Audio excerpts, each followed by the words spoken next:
তুমি যদি চাকরিটা পেতে চাও তোমাকে দুটো সাবজেক্ট পড়তে হবে, ঠিক আছে?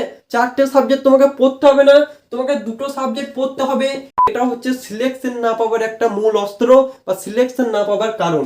দেখো কথা, তোমাদের জন্য 25শে ডিসেম্বর থেকে এই চ্যানেলে ম্যাথ প্লাস রিজনিং এর ক্লাস কিন্তু তোমরা এখানে পেয়ে যাবে, ঠিক আছে? চিন্তা তো জয় হিন্দ আমার এসএসসি জিডির সমস্ত স্যার এবং শ্রেণী, আজকে হচ্ছে তোমাদের জন্য বিশাল একটি ইম্পর্টেন্ট ভিডিও।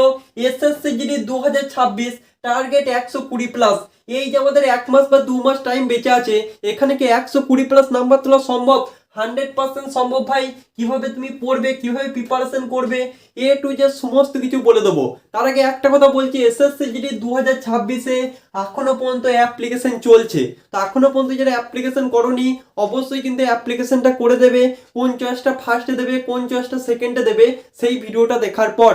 কারণ কিন্তু এই বছর অনেকেই আফসোস করছে, দাদা আমি সিআইএসএফ পেয়ে যেতাম কিন্তু আমার ফার্স্ট চয়েস বিএসএফ দেওয়া আছে। তো সেই ভুলগুলো তোমরা যাতে না করো সেই জন্য বলছি এখনো টাইম আছে। তোমরা কিন্তু অ্যাপ্লিকেশন করার আগে ফার্স্ট চয়েস কোনটা দেবে, সেকেন্ড চয়েস কোনটা দেবে, সেই ভিডিওটা কিন্তু অবশ্যই দেখে নেবে। তো দেখো, ভালো করে মনোযোগ সহকারে দেখো। এসএসসি জিডি 2026, তুমি যদি ভাবো দাদা আমি 2027-এ চাকরি নেবো, 2028-এ চাকরি নেবো, তাহলে কিন্তু সিলেকশন তোমার জন্য নয়। এবং তুমি যদি ভাবো ভাই এটা আমার লাস্ট টার্গেট, 2026 আমি 100% 120 প্লাস নাম্বার তুলবো এবং চাকরিটাকে নেবো, তাহলে আজকের ভিডিওটা তোমার জন্য। দেখো ভাই, যাদের সামান্যটুকু বেসিক ক্লিয়ার আছে তোমাদের কিন্তু সকলের জন্য সম্ভব 120 নাম্বার তোলা। কিন্তু মনে করো যে ভাই নতুন নতুন শুরু করছে, তার ইউ আমাদের আলফাবেট সিরিজে কত নাম্বারে আছে, 21 নাম্বার আছে সেটাই জানে না। যে মনে করো টি আমাদের 20 নাম্বার আছে সেটাই জানে না। যে মনে করো কিউ আমাদের 17 নাম্বার আছে সেটাই জানে না। তার পক্ষে কিন্তু এই নাম্বার তোলাটা কিন্তু অসম্ভব একটা ব্যাপার। তার পক্ষে কিন্তু মাত্র 50 থেকে 60 নাম্বার তোলাও কিন্তু অসম্ভব ব্যাপার। তার সঙ্গে সঙ্গে মনে করে যে 12 স্কোয়ার সমান কত জানে না, 13 স্কোয়ার সমান কত জানে না, তার পক্ষে কিন্তু ভাই এই নাম্বারটা তোলা অসম্ভব ব্যাপার। কিন্তু যাদের বিন্দু মাত্র ভাই বেসিক ক্লিয়ার আছে তোমাদের জন্য আজকের ভিডিওটা। তোমরা কিন্তু 100% এখনো যোগ্য।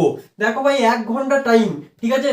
80টা কোশ্চেন থাকবে। 80টা কোশ্চেনের মধ্যে তোমাদেরকে যেমন করে হোক 60টা কোশ্চেন করতে হবে এবং বাদ বাকি 20টা কোশ্চেন ছাড়তে হবে। যদি একবার বুঝতে পেরে যাও কোন 20টা কোশ্চেন তুমি ছাড়বে, তাহলে কিন্তু তুমি 100% 120 প্লাস নাম্বার কিন্তু পাবে। কিভাবে পাবে এ টু জেড সমস্ত কিছু বলে দিচ্ছি, ভালো করে মনোযোগ সহকারে ভিডিওটা দেখতে থাকো। দেখো ভাই, আমাদের কাছে 4টে সাবজেক্ট আছে। দাদা কি কি সাবজেক্ট? 1 নাম্বার সাবজেক্ট হচ্ছে অঙ্ক, 2 নাম্বার সাবজেক্ট হচ্ছে রিজনিং, 3 নাম্বার সাবজেক্ট হচ্ছে জিকে, 4 নাম্বার সাবজেক্ট হচ্ছে হিন্দি। অনেকে যারা নতুন প্রিপারেশন করছে তারা অনেকে বলে দাদা হিন্দিতে আমি কিছুই পারি না, আমি এখানে ইংলিশটা করব। এটা হচ্ছে তোমার লাইফে সব থেকে বড় একটা ভুল।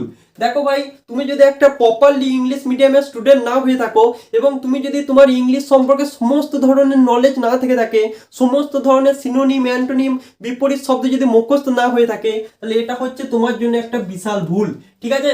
কারণ মাত্র 15 দিন পড়াশুনো করে এসএসসি জিডিতে হিন্দিতে যে 20টা কোশ্চেন থাকে তার মধ্যে 15 প্লাস কোশ্চেন কিন্তু করে আসা যায় মাত্র 15 দিন প্রিপারেশন করে, যদি তুমি হিন্দি থ্রুলি পড়াশোনাটা জানো, ঠিক আছে? তো যদি থ্রুলি রিডিং পড়াটা জানো, তারপরে কিন্তু মাত্র 15 দিন প্র্যাকটিস করলে তুমি 20টা কোশ্চেনের মধ্যে 15 প্লাস কোশ্চেন মানে 30 নাম্বার কিন্তু হিন্দি থেকে কিন্তু আরামসে পেয়ে যাবে। কিন্তু তুমি যদি ইংলিশ মাত্র 2 মাস পড়াশোনা করে যদি ভাবো যে 20টার মধ্যে আমি 17টা 18টা করবো, তাহলে কিন্তু সেটা অসম্ভব ব্যাপার।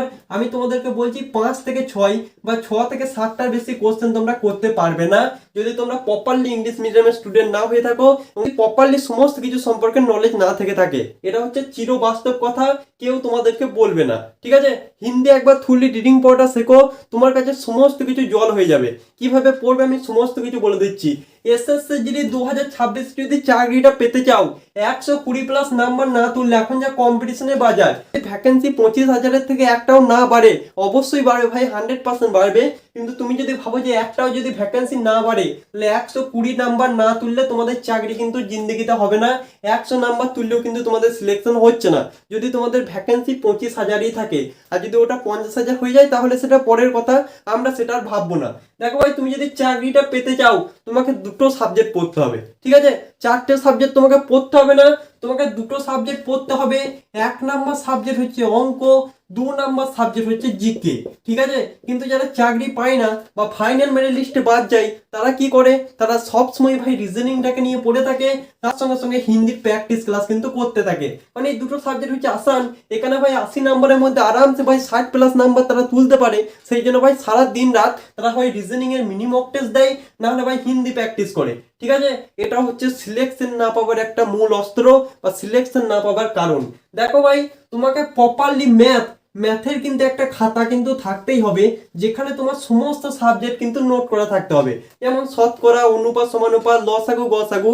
তুমি মনে করো এলসিএম এইচসিএফ করছো, প্রথম কাজ হচ্ছে তোমার খাতাটা প্রথমে খুলবে এবং সেখানে যে গুরুত্বপূর্ণ নোটগুলো আছে, লসাগু গসাগু কিভাবে বার করতে হয় সেটা একটু পাল্টে পাল্টে দেখবে।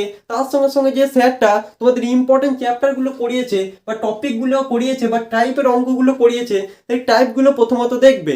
তারপরে কাজ হচ্ছে তুমি ইউটিউব থেকে প্র্যাকটিস করতে পারো, কিন্তু আমার মতে যারা সিলেকশন পাই তারা কিন্তু ইউটিউবের ভরসায় থাকে না। তারা আরডব্লিউ এর বই আছে এসএসসিজিডি, হয় সেই বইটা থেকে প্র্যাকটিস করে, না অন্যান্য কোনো বই থেকে এলএম এবং এইচসিএফ এর চ্যাপ্টারটা বের করে এবং সমস্ত অঙ্কগুলো কিন্তু নিজে করতে থাকে। এভাবে যদি তুমি প্রিপারেশন করতে পারো তাহলে তোমার 100% সিলেকশন কিন্তু হয়ে যাবে। এটা হচ্ছে কথা। সব থেকে বেশি টাইম দাও অঙ্ক, তারপরে টাইম দাও জিকে, ঠিক আছে। এই দুটো সাবজেক্ট পড়বে। অনেকে বলবে কি বলছো দাদা, তাহলে কি রিজনিং এবং হিন্দি আমরা পড়বো না? আরে ভাই, এটা তোমাদেরকে পড়তে হবে না, এটা তোমরা প্র্যাকটিস করো, শুধুমাত্র প্র্যাকটিস করো ভাই মিনি মক টেস্টের মাধ্যমে। রিজনিং দাদা আমরা কিভাবে প্র্যাকটিস করবো, কিভাবে পড়বো, সমস্ত কিছু বলে দিচ্ছি, একটু ভালো করে মনোযোগ সহকারে দেখো। রিজনিং প্রথমত একটা 20টা কোশ্চেনের মিনি মক টেস্ট দাও, যেটা তুমি টেক্সট বুক থেকে আরামসে পেয়ে যাবে, যেটা তুমি যে কোনো বই থেকে আরামসে পেয়ে যাবে, ঠিক আছে ভাই। তার সঙ্গে সঙ্গে তুমি আরডব্লিউ এ মিনি মক টেস্টের একটা অপশন আছে, সেখান থেকেও কিন্তু আরামসে পেয়ে যাবে। আশা করছি কি বোঝাতে চেয়েছি তুমি বুঝতে পেরেছো। মনে করো তুমি 20টা কোশ্চেনের মধ্যে 15টা কোশ্চেন পারলে আর 5টা কোশ্চেন পারলে না। যে 15টা কোশ্চেন পারলে এগুলো তো ভালো কথা, এগুলো কিন্তু তোমাকে সিলেকশন জীবনে দেবে না। যে 5টা কোশ্চেন পারলে না, সেই 5টা কোশ্চেন প্রথমত দেখো কোন চ্যাপ্টার থেকে তুমি পারলে না, কিসের জন্য তুমি পারলে না। এই 5টা চ্যাপ্টারে যদি তোমার বেসিক ক্লিয়ার না হয়ে থাকে, অবশ্যই তুমি এই 5টা চ্যাপ্টার তুমি বেসিকটাকে ক্লিয়ার করে নাও।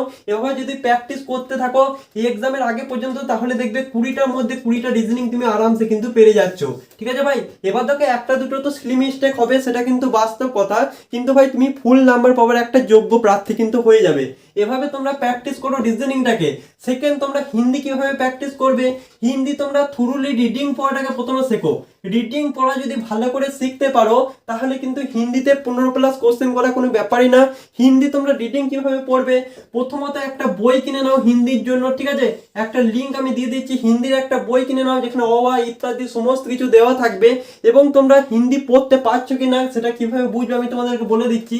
তোমরা সকলে ইউটিউবে ভিডিওটা দেখছো, ইউটিউবে তোমরা হিন্দি একটা নিউজ চ্যানেল তোমরা সার্চ করে নেবে, ঠিক আছে ভাই। এবং নিচে দেখবে একটা লেখা, তোমাদের অনবরত কিন্তু হিন্দি নিউজ চ্যানেলে চলে যাচ্ছে এরকম কিন্তু একটা দেখতে পাবে। তো সেটা যেদিন তোমরা বাংলার মতো থ্রুলি রিডিং পড়তে পারবে, সেদিন তুমি বুঝে নিও যে হিন্দি তুমি ফাইনালি পড়তে শিখে গেছো। এই দুটো কাজ তোমরা করতে থাকো, তার সঙ্গে সঙ্গে পিওয়াইকিউ প্র্যাকটিস করো হিন্দি, এক্সট্রা কোনো কিছু করতে হবে না। আর হচ্ছে জিকে। দেখো জিকে ভাই প্রচুর একটা সমুদ্র, তোমাকে এক্সট্রা যেটা করতে হবে প্রত্যেকদিন ভাই কারেন্ট অ্যাফেয়ার্সটা পড়তে হবে, ঠিক আছে। এখান থেকে কিন্তু 5 থেকে 6টা কোশ্চেন কিন্তু চলে আসে। 20টা কোশ্চেনের মধ্যে 5 থেকে 6টা কোশ্চেন আমাদের কারেন্ট অ্যাফেয়ার্স থেকে আসে। তো এটা কিন্তু পড়তে হবে, তার সঙ্গে কিন্তু প্রপারলি সমস্ত সাবজেক্ট কিন্তু নোট করতে হবে। এটা ভাই সম্পূর্ণ তোমার ব্যক্তিগত ব্যাপার, এটা কিন্তু বই থেকে পড়লে ভালো। জিকে এমন একটা সাবজেক্ট যেটা 2 মাসে কমপ্লিট করা যায় না, কিন্তু যদি চেষ্টা করো ভাই 20টা কোশ্চেনের মধ্যে 10টা 12টা কিন্তু আরামসে করতে পারবে যদি সব থেকে বেশি টাইম দাও। তার সঙ্গে সঙ্গে ম্যাথ তোমার যদি এখনো পর্যন্ত বেসিক ক্লিয়ার না হয়ে থাকে, প্রথমত খাতাটাকে তৈরি করো, তোমার যেন সমস্ত চ্যাপ্টার কিন্তু থাকবে। এই খাতা যদি তোমার না থাকে তাহলে কিন্তু সিলেকশন পাওয়া মুশকিল। দেখো ভাই সব দাও ম্যাথ এবং জিকে, তুমি যদি ম্যাথ এবং জিকে, ঠিক আছে ভাই, 6 ঘন্টা টাইম দাও, তাহলে কিন্তু এই বাদ বাকি সাবজেক্ট তুমি যদি 2 ঘন্টা টাইম দাও তাহলে কিন্তু ইনাফ বা চলে যাবে, ঠিক আছে ভাই। সব থেকে বেশি টাইম দাও যারা সিলেকশন পেতে চাও ম্যাথ এবং জিকে। আশা করছি ছোট্ট ভিডিওর মাধ্যমে তোমাদেরকে এ টু জেড সমস্ত ব্যাপারটা বোঝাবার চেষ্টা করলাম। তোমাদের জন্য ভাই 25 তারিখ থেকে একটা ইম্পর্টেন্ট কথা, তোমাদের জন্য 25শে ডিসেম্বর থেকে এই চ্যানেলে ম্যাথ প্লাস রিজনিং এর ক্লাস কিন্তু তোমরা এখানে পেয়ে যাবে। ঠিক আছে, চিন্তার কোনো কারণ নেই। তোমাদের যেসব ইম্পর্টেন্ট কিভাবে তোমরা ম্যাথ থেকে পড়বে, কিভাবে তোমরা শতকরা চ্যাপ্টারটাকে কমপ্লিট করবে, সমস্ত কিছু গাইড এই চ্যানেলের মাধ্যমে তোমাদেরকে করে দেওয়া হবে। তার সঙ্গে সঙ্গে রিজনিং এ যে সকল ইম্পর্টেন্ট চ্যাপ্টারগুলো আছে সেগুলো তোমরা কিভাবে করবে সেটাও কিন্তু এই চ্যানেলে বলে দেওয়া হবে। সো চিন্তার কোনো কারণ নেই, সকলে সাবস্ক্রাইবটা করে নিও। তো ভিডিওটা কেমন লাগলো অবশ্যই কমেন্ট বক্সে জানাবে। দেখো ভ্যাকেন্সি আসবে, ভ্যাকেন্সি যাবে, কিন্তু তুমি সিলেকশন পাচ্ছ কিনা সেটাই কিন্তু আসল কথা। আর তুমি যে এজে আছো না, এই এজটা পেরোতে কিন্তু বেশি টাইম লাগবে না, মাত্র 23 বছর বয়স ভাই। তাছাড়া কিন্তু এসএসসি জিডির স্বপ্ন কিন্তু তোমাদের শেষ। অনেকে ভাবে দাদা আমি 25 বছর, আমি তো এসসি আছি, আমি তো এসটি আছি, 25 বছর 26 বছর জীবনে পারবে না ভাই। তোমাদের 23 বছরের পর পড়াশোনার ইচ্ছাটা কিন্তু তোমাদের মন থেকে চলে যাবে। এটা হচ্ছে চিরবাস্তব কথা। 23 বছরের মধ্যে সিলেকশন পেলে ভালো, না হলে কিন্তু ভাই তোমাদের ট্রাই করাই হবে। এবং পরবর্তী টাইম তোমরা বুঝতেই পারছো, যখন তোমাদের 23 বছর ওভার হবে তখন তোমরা আপনি বুঝতে পারবে। তা আজকের মতো এই পর্যন্তই ভাই। ভিডিওটা কেমন লাগলো অবশ্যই কমেন্ট বক্সে জানাবে। তো জয় হিন্দ, বন্দে মাতরম।